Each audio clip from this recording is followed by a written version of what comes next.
Hey guys, in this video we will go over displacement maps and particularly how to export them from ZBrush and Mudbox and render them in Maya. I have a model of Finn that I made and I made UVs for him already, and I sculpted him. I added just some little random details, and what we're going to do is we're going to export the displacement map and then bring it into Maya and render. So first things first, we need to go to the lowest resolution like that, and I'm going to open this panel here, go to Z plugins and drag the Z plugins into the panel here. I'm going to open up the multi-map exporter. I'm also going to go into preferences, import export options. Under export, I want to make sure eFlip Y is on, eFlip Z is on. Under vector displacement, I'm going to set flip and switch to 11, tangent flip and switch to 11. In the multi-map exporter, I'm going to use Vector Displacement Maps. They work pretty nicely, so we'll use that. If you have subtools, you can turn subtools on. 2K map, export options, then we'll click on file names. You can click this until you get to UDIM, because we have multi-tiles, so we'll need UDIM for that. Open vector displacement here. Click OK. Vector displacement, you want to make sure tangents on, 32-bit EXR, use smooth normals, and uncheck smooth UVs. And mesh export, that's all fine. Quad, merge, turn off group, and that's what we're going to export mesh. And then under the export options here, we want to make sure we're in quad. Texture is on, this will export UVs. Merge UV coordinates, and we want to uncheck export subgroups. Okay, so the other thing is, when you make displacement maps, when you sculpt in a package like ZBrush or Maya, you actually change the low-res mesh as well, so you need to export the low-res mesh with the displacement map. So once all the settings are set, I'm going to click create all maps. I'm going to go into source images, and I already have some maps here, so I'm going to change the names, set this to details. So I'm going to call this same as that name, except I'm going to give this a version 3. Click save. So it's going to export all of the maps.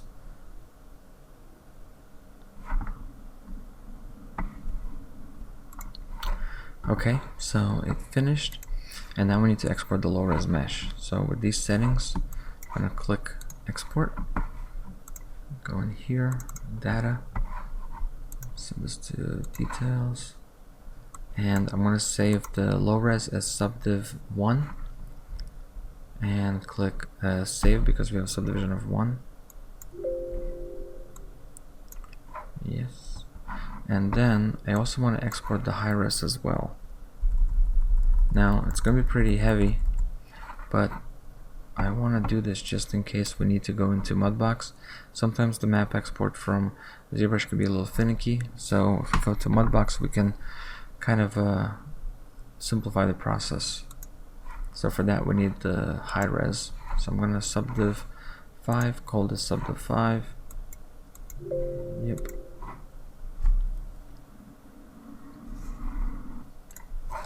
Okay, so that's exported. Now let's go into Maya. Let's open up Finn. So I'm going to open up the low res that I exported.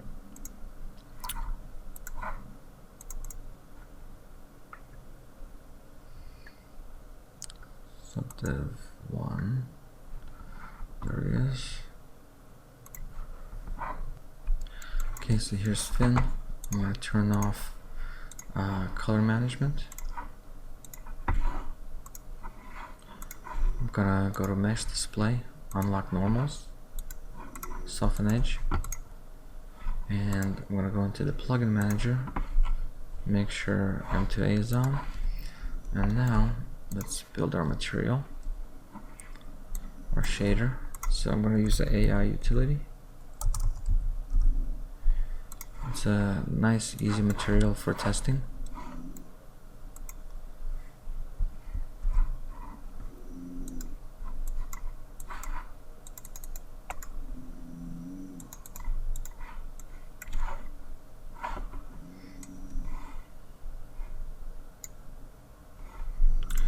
There we go.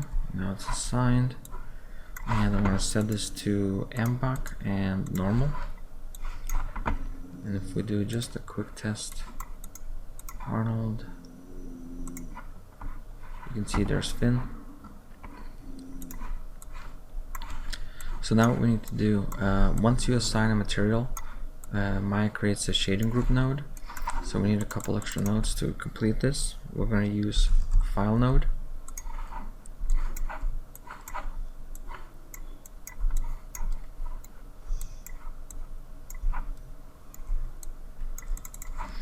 And we need a displacement node. We don't need this shading group. So the file node, we're going to set the filter type to off. We're going to pick our image. We actually need to rename this first, so let's go in here. So ZBrush adds a bunch of stuff in here. We just need to remove it. So it's going to be when the version ends, before the 4-digit number at the end, just put a dot, period.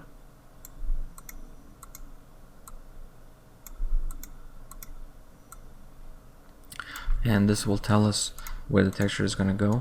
We can also preview this. I'm going to open this in Photoshop just to see what it looks like. And we're looking for an overall green color.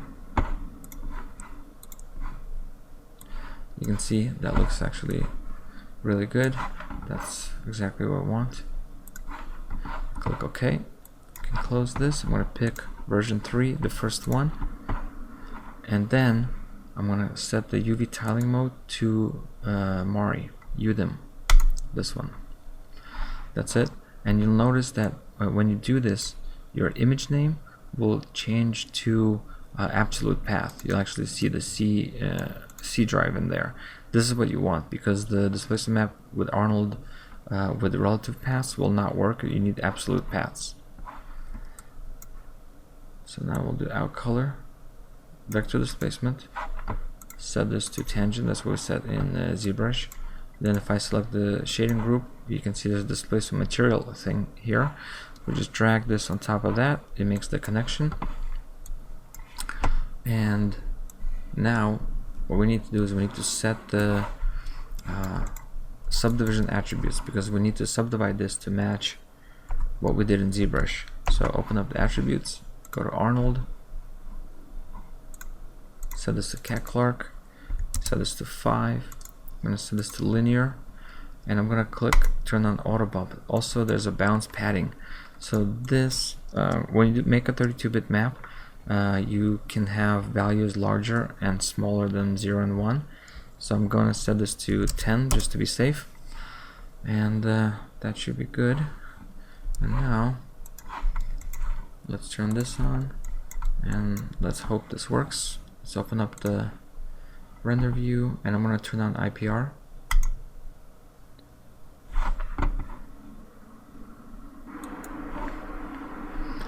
Okay, so here's our IPR render going, and we can see all of the sculpted detail.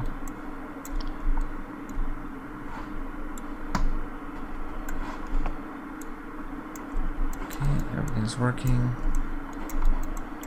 The only issue is because our hair is so fine, you can see it's exploding at the end. That's to be expected. So that you can fix in Nuke. You can paint those out, or just not have a displacement map for little tiny things like that.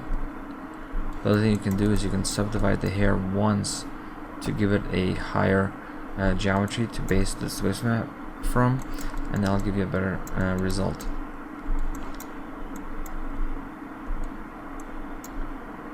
You can see the detail on the lips. Alright, looks pretty good, so it's working. This is the shading network, and I'm going to show you one more step, and that is how to do the same map in Mudbox, because it's much easier in Mudbox. So earlier we exported the high res of the of our sculpt, so we can take the high res and actually import it into Mudbox. So I'm going to go in here, click import, and bring in the subdiv 5 one. Let's wait for it. Alright, there it is. We can even change the material to make it look like ZBrush, like that. And you can see it's pretty heavy. We do have UVs, good. So now I'm going to go into mesh and click rebuild subdivision levels. So this will go through and rebuild the subdivision levels to match the ZBrush sculpt. And we can now use page down to go down in subdivision levels. There's our low res now. And the process for exporting the maps here is way simpler. UV and maps, extract texture maps, new operation, fin VDM, select vector displacement map. It's going to preload the meshes for us. We have the low res here. I'm going to turn off crease hard edges. I'm going to select the high res here, level 4. Mudbox starts at level 0, so everything is one level over and then compared to ZBrush. And then we're going to smooth source images. Let's do a 2K, anti-aliasing off, relative tangent, that's fine. Turn this off, we don't need to preview. I'm going to click this, set this to EXR, and same thing, I'm going to call it, but this one I'm going to call version 4. And then click turn off that. So we want to remove the 1001, the tile IDs. Click save and scroll to the bottom, and that's it. Click extract. It's going to go through, extract all the maps. Okay, it's done, so we can close that. And if we go into our source images folder, you'll see that we have version 4 of the maps, but they have a different naming for the tiles, and that's because Mudbox uses a different naming convention. So we just need to rename this .1001 to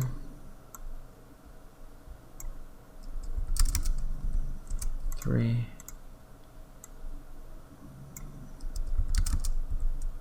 4.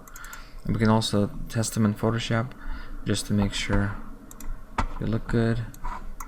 Everything's green, good. And so the maps work. Now what you want to do is you want to export the low res as well. So now we have the low res here. Go, and the export is very simple as well. File, export.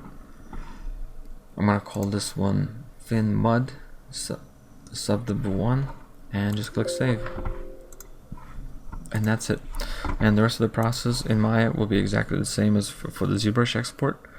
And that's it. So I hope you guys find this useful. And if you enjoy this video, hit like, subscribe, and share. Thanks for watching.